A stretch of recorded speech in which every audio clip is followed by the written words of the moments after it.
Ever wondered how a tiny cell turns into a complete human? Let's explore the amazing journey of life. Embryology. Embryology is the study of how life begins and develops inside the womb. It helps doctors understand growth, birth defects, and genetics. It all happens when a sperm meets an egg, forming a single cell called a zygote. This tiny cell has all the information needed to create a human.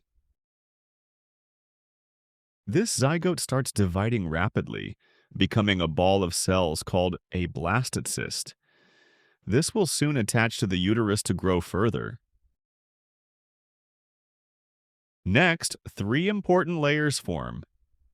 The ectoderm forms the nervous system and skin.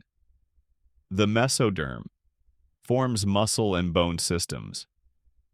The endoderm form the all-internal organs like lungs and liver. Now, organs start forming. The heart starts beating, the brain begins developing, and tiny arms and legs appear. This is called organogenesis. Over the months, the tiny embryo becomes a fetus. By 3 months, most organs are formed. By the 9th month, the baby is ready to be born. Why is the study of embryology important to scientists and physicians? Embryology helps us understand birth defects, genetic disorders, and new medical treatments. And that's how life begins.